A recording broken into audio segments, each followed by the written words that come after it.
compartir mundos literarios nunca fue tan sorprendente.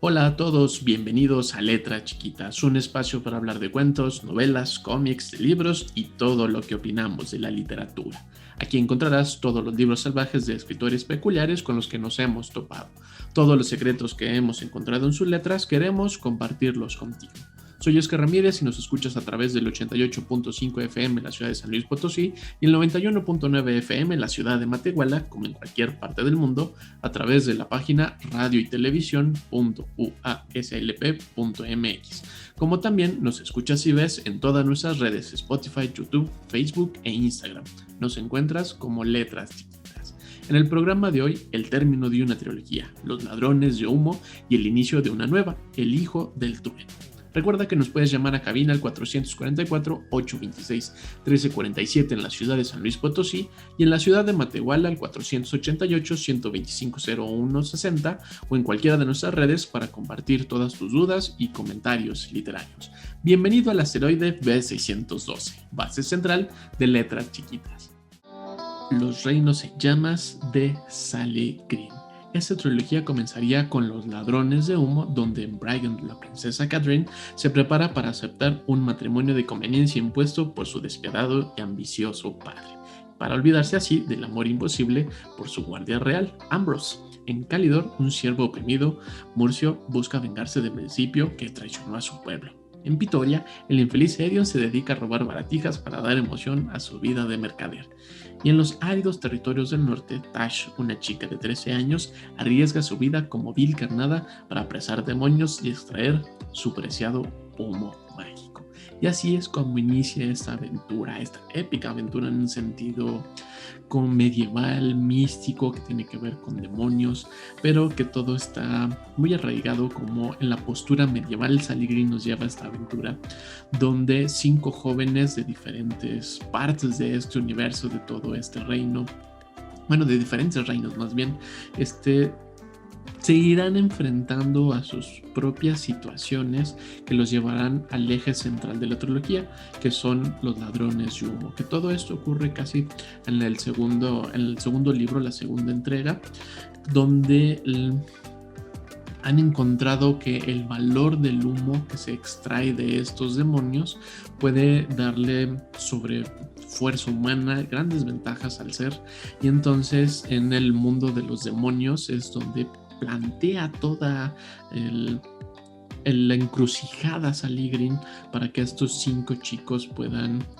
pues, no defender en sí a los demonios, pero sí encontrar una mejor puesta y una mejor salida, porque hay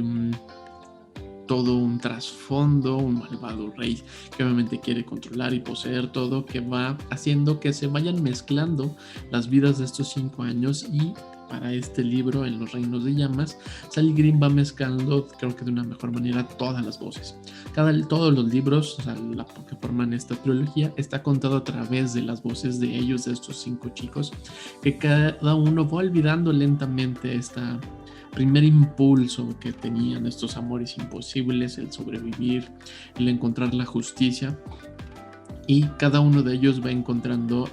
en sí mismo lo que está buscando el otro y se va mezclando de una forma fenomenal, porque este despiadado drenaje de demonios para conseguir estos humos se está volviendo sumamente despiadado y sumamente aterrador, y pone en riesgo la vida, entre comillas, tranquila o normal que pudiera haber. Pero estos 5 jóvenes tratan en todo lo posible, en todo su viaje, como alejarse de ello, pero las circunstancias los van arrastrando y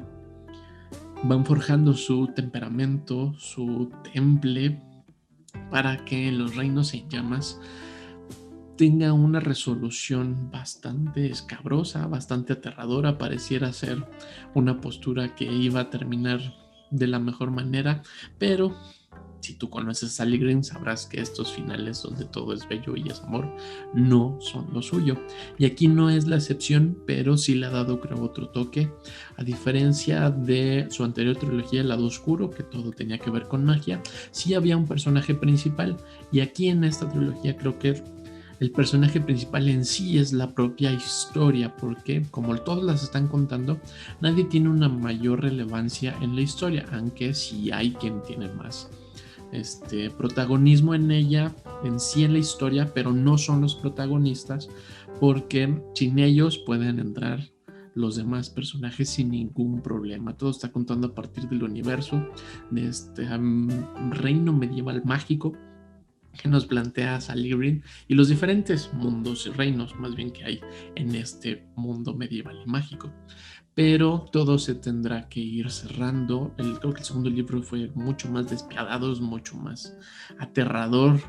porque pensaríamos que los demonios son los malos en la historia, pero no es así. Hay un montón de otros seres muy humanos que son la peor peste que pudiera haber y son los que tienen las peores ideas y están buscando encontrarse con sumamente el poder, y el poder lo van a poder encontrar a través de drenar y conseguir el humo de estos demonios. Y en esta tercera entrega da cierre y final no solo a esta encrucijada o esta lucha campal por conseguir el humo, sino como volver a encontrarse con la humanidad de los propios personajes, de todo el ecosistema que está conviviendo, y se vuelve un poco aplausible, más calmada esta tercera entrega, pero se vuelve más introspectiva a diferencia de los otros dos libros. Creo que aquí los personajes tendrán que realmente decidir cosas que nunca imaginaron y cosas que nunca quisieron, mientras siguen luchando por tener todo lo que quisieron en el primer libro. Pero como no dejan de ser jóvenes adolescentes, no son exentos de el amor, los odios, los celos, el coraje, y con todas estas mezclas donde están buscando ser correctos, donde el bien tiene que prevalecer, se va mezclando de una forma muy padre con los personajes, con sus propias voces, que cada uno va narrando su propia versión de la vida, no de la historia, porque apenas está contando esta historia, lo cual es padre en la novela. No es algo que ya sepamos que pasó y estamos viendo la perspectiva del otro, sino que entre los puntos de todos van sumando a este gran universo que plantea Sally Green en la trilogía de Humo. En Los Reinos en Llamas creo que es la novela que se lee más rápido, aunque la segunda tiene más acción. Los diálogos de los personajes están más decididos a concretar lo que deben de cerrar, más que lo que quieren cerrar. Entonces se vuelve un conflicto interno de los propios personajes muy padre, y va abriendo la posibilidad de que el universo siga existiendo y se pueda expandir con diferentes spin-off o con otras secuelas o con otros libros, como ya ocurrió con la anterior trilogía, que había un pequeño libro dedicado a uno de los personajes. Aquí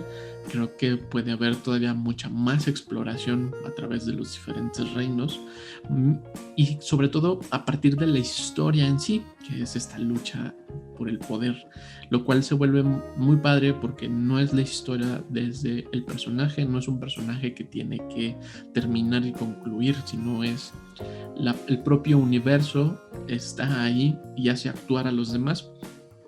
No, a diferencia de otras historias donde el personaje es responsable de lo que continúa o lo que sigue, aquí hay una carga, creo yo, más hacia la propia historia, que le da cierto carácter a los personajes y les da ciertas herramientas,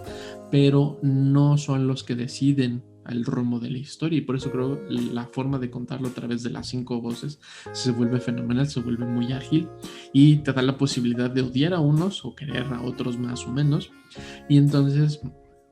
como no hay un héroe de la historia, como no hay el campeón retador, sino que son todos ellos 5 luchando contra el universo, contra sus propios deseos, sus propias pasiones, y enfrentándose al resto de la situación que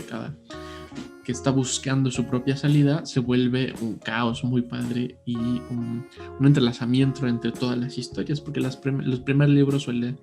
darnos como el gran panorama, nos plantea la gran posibilidad del universo, las decisiones que tiene o dinámicas que tiene cada reino, y cómo estos 5 jóvenes no encajan en estas decisiones del universo.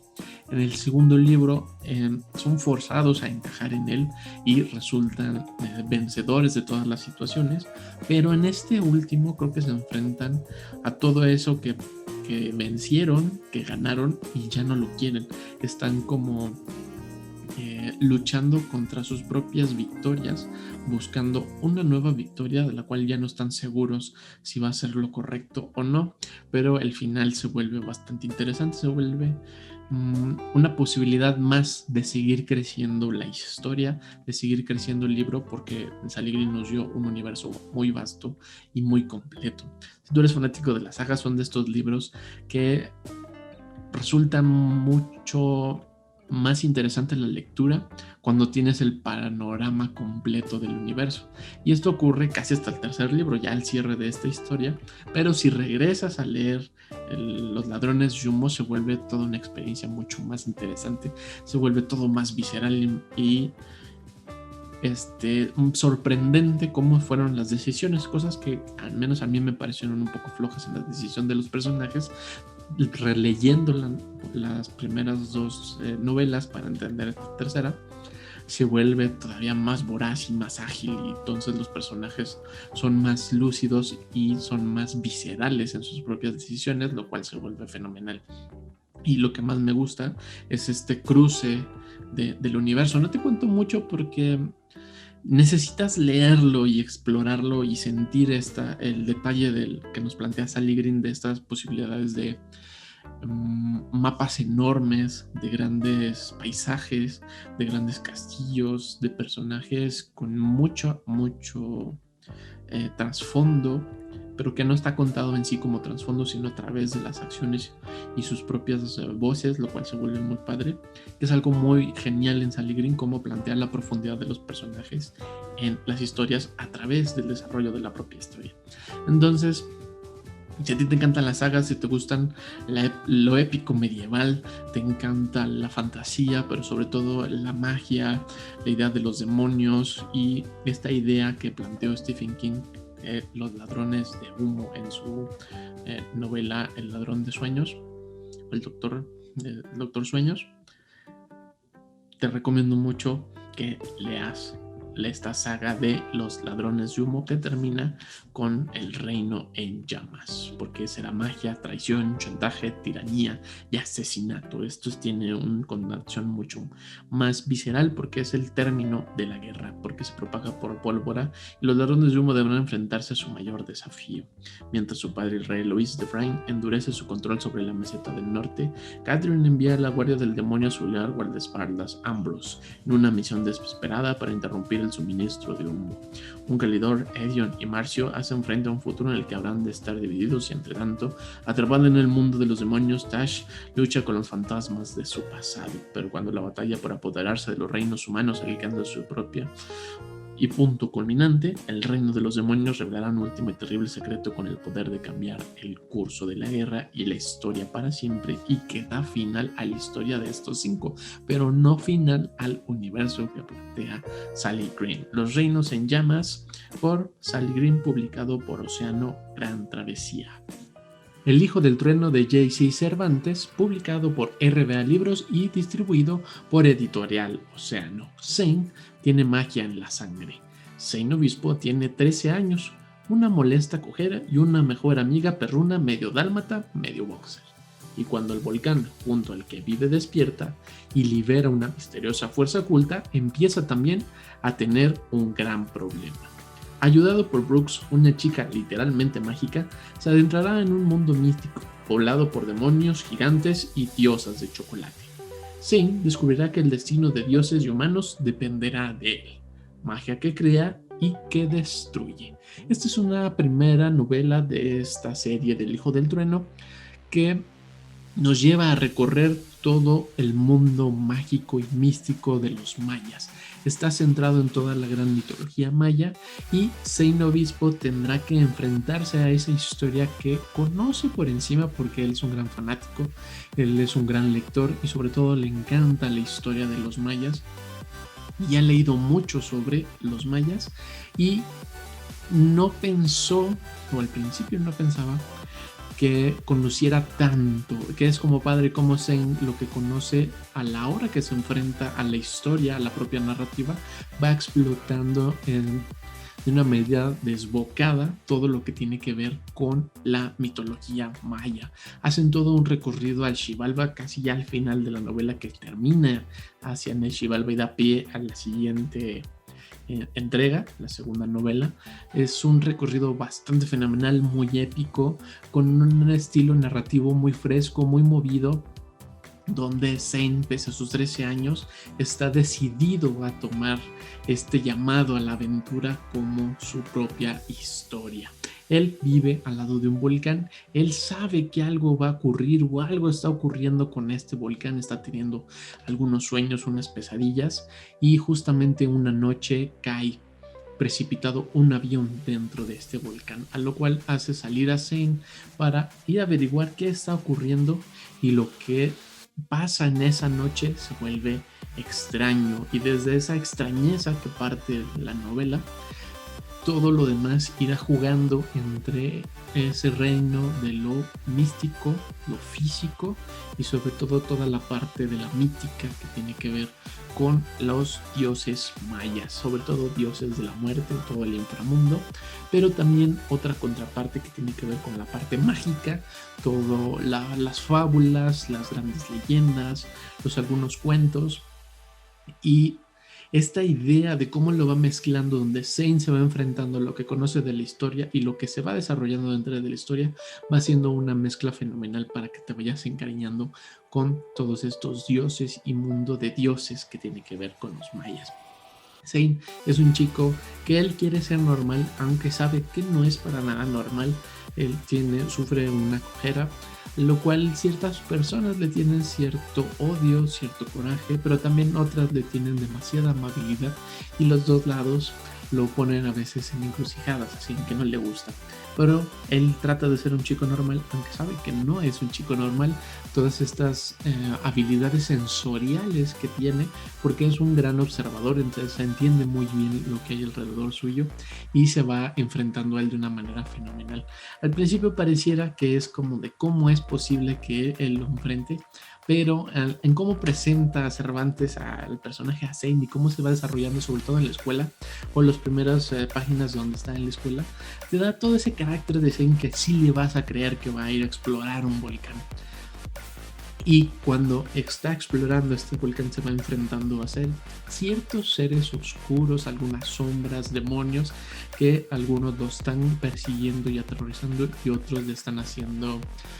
propuestas que le llaman mucho la atención, aunque sabe que aceptar alguna de sus propuestas tal vez no sea la mejor opción. Y es cuando conoce a Brooks, que es como la guía mística que lo va a llevar a explorar a profundidad este mundo maya, y que le irá explicando como las obviedades que son para Brooks, que obviamente Zane y nosotros como lectores no estamos entendiendo, y lo hace un personaje bastante divertido. Son muy ocurrentes y son algo peleoneros, lo cual le da una dinámica muy padre a los personajes, porque saben que necesitan estar para el otro, y como saben que están de cierta medida a fuerzas, y cierta medida a fuerzas es más bien la propia narrativa de la historia los empuja a estar juntos, van decidiendo el uno por el otro, pese a que intentan ser como egoístas, pero no lo logran del todo. Y entonces estas decisiones los van acercando cada vez más a peores y más siniestros dioses del inframundo y criaturas del inframundo sobre todo. Pero pese a que están en el inframundo, no todo es el gran peligro, no todo es el gran siniestro, y va siendo una mezcla muy padre entre los dichos populares, la mística popular y la propia narrativa de Zane, que trata de darle más lucidez a este mundo que está en penumbra. Todos alrededor de Zane, o una gran mayoría de los personajes que están alrededor de Zane, saben que él es especial, que algo está pasando, que él es el elegido, pero nadie quiere decirle más de lo que deberían, de lo que necesita Zane, y Zane en su carácter hasta cierto punto se ofende, pero va encontrando por sus propios medios todas estas posibilidades, los vecinos que sabían que estaba ocurriendo con él, un personaje que le regala un bastón que luego resulta bastante comprometedor al final o casi en medio de la novela. Y entonces este recorrido que hace Zane, sobre todo con Brooks, va haciendo un viaje muy padre, con una narrativa muy ágil, muy fresca, y sobre todo como tiene que ver con los dioses mayas, él lo vuelve bastante folclórico. Todos los colores que tiene el libro son bastante estridentes, es muy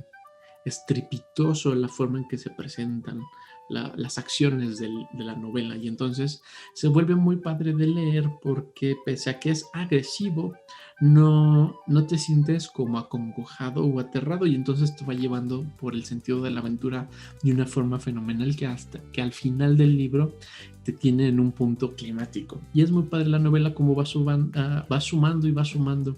estos puntos climáticos y de tensión que tiene que ver con justamente las decisiones que toma Brooks por Zane y las que toma Zane por Brooks, y se van mezclando mientras están luchando con pactos que se realizan, demonios, criaturas, conocer un poquito como el origen de los pueblos, la gran cosmovisión y la visión del mundo maya, con toda la volatilidad y todo el excentricismo que puede tener Zane, todo este ímpetu juvenil que tiene Zane de ser irreverente, ser muy valiente, pero también tener miedo y estar buscando y negando las cosas que va sintiendo, como decir como no, yo no quiero ir por ahí, no es eso, a mí no me va a pasar eso, y entonces se va volcando en un sinfín de marañas donde Brooks tendrá que irlo a rescatar, porque Brooks también, pese a que ella se siente como muy adulta, no deja de ser en algunas partes muy infantil, y se vuelve muy juguetona la relación entre Zane y Brooks, donde se van volviendo cómplices de sus propias decisiones y tienen que encarar retos cada vez más escabrosos. Es una novela que va subiendo, bueno, va bajando porque van yendo hacia el inframundo y se van acercando al Xibalba, y entonces todo al final tiene que ver con la muerte, los demonios, la oscuridad, los pactos, el destino que está sellado en Zane y que va recorriendo a través de los grafos mayas, lo cual lo vuelve una narrativa muy padre, que está contando varias cosas al mismo tiempo, lo cual lo vuelve una novela por eso muy interesante, porque no solo es en sí el viaje de Zane, sino que es como el viaje de la cosmovisión maya. Y el pretexto es que Zane está en él para interferir o que pueda proceder el gran plan que está elucubrándose en las penumbras. Es un libro que juega mucho con las decisiones, y estas tienen que ver curiosamente con el destino que ya está forjado. Entonces hay un gran dilema en cada punto en el que va avanzando en la novela, donde se va encontrando a ciertos personajes, unos muy lúgubres, unos muy oscuros y otros muy alegres y muy brillantes, pero esos alegres y brillantes no siempre son como los buenos, y los oscuros y lúgubres tampoco son como los perversos o los malos. Entonces va haciendo una mezcla muy padre, muy entretenida, junto con la dinámica de ir avanzando, la tensión de aventura, ¿no? Cada vez las decisiones son más difíciles de tomar, son más escabrosas, y cuando se tiene un punto claro va chocando con la idea de el destino que tiene forjado Zane, o que se le forjó a Zane, que lo va negando o en algunas lo va aceptando, y entonces se vuelve muy padre porque no son solo las decisiones en sí del personaje que afecten la historia, sino las decisiones del personaje afectan la historia, y la historia va modificando para alterar a los personajes, lo cual va siendo una mezcla bastante entretenida, muy padre. Es la primera entrega, pero tiene un cierre bastante contundente, muy, muy potente en este encuentro con los dioses de la muerte, el reconocimiento y el encuentro con el lugar de Xibalba. Es una cosa maravillosa, creo, en la novela, que se refleja muy padre, y que esta idea como de quitarle lo solemne a lo que tal vez nos pudieron contar como las leyendas mayas o cosas como muy por encima, aquí se retoman fragmentos, se usan como grandes pretextos, algunas tienen juegos mucho más intensos y alejados tal vez como de la cuestión popular o de lo que conociéramos como una verdad, y entonces estas licencias le dan una narrativa muy padre a la novela porque se vuelve completamente mística. El personaje va aprendiendo de esta magia, de esta narrativa y de este sentido, y va haciendo toda esta mezcla, una lectura muy ágil, muy acelerada, muy contundente a la hora de ir avanzando en los capítulos, pese a que en sí lo que ocurre no es acelerado y vertiginoso, pero la lectura, o sea, con las palabras que se usan y cómo están combinadas y lo que nos está contando, sí lo es. Entonces tiene esta mezcla muy padre, que es una novela que no cansa, no es una pese a que es bastante larga, no cansa la lectura, no hay demasiada información que pueda confundirte para regresar así como dijiste en qué momento pasó. Y entonces el recurso está muy padre en el juego de las decisiones de Zen, la cuestión mística y mágica de los mayas y el propio lenguaje, cómo va mezclando todo este sentido, y hay una buena mezcla de ritmos y de intenciones. A ti te encantan las sagas y no te gustan sobre todo las sagas que son con tramas muy complejas, con grandes familias, muchos linajes. El Hijo del Trueno es una opción fenomenal porque se lee de volada, es muy ágil, el sentido de aventura es muy vívido, muy frío, y entonces se vuelve intensa la lectura y es muy padre de leer porque Zen es todo un personaje con el cual pudieras odiarlo y a veces quisieras darle así como un zape por estar decidiendo esas cosas terribles, y en otras quisieras tú ayudarlo. Entonces la novela tiene mucho carácter, tiene mucha personalidad a través de sus personajes y la propia mística que juega con el mundo de los mayas. El Hijo del Trueno por J.C. Cervantes, publicado por RBA Libros y distribuido por Editorial Océano. Gracias por estar aquí y compartir mundos literarios a través del 88.5 FM en San Luis Potosí, el 91.9 FM en la ciudad de Matehuala, como también en cualquier parte del mundo nos escuchaste a través de la página radio y televisión.uaslp.mx, como en todas nuestras redes, Spotify, YouTube, Facebook e Instagram, nos encuentras como Letras Chiquitas. También nos puedes llamar a cabina al 444-826-1347 en la ciudad de San Luis Potosí y en la ciudad de Matehuala al 488-125-0160, como en cualquiera de nuestras redes, para compartir todas tus dudas y comentarios literarios. Gracias por estar aquí en el asteroide B612, base central de Letras Chiquitas. Nos escuchamos la próxima. Letras Chiquitas. Compartir mundos literarios nunca fue tan sorprendente.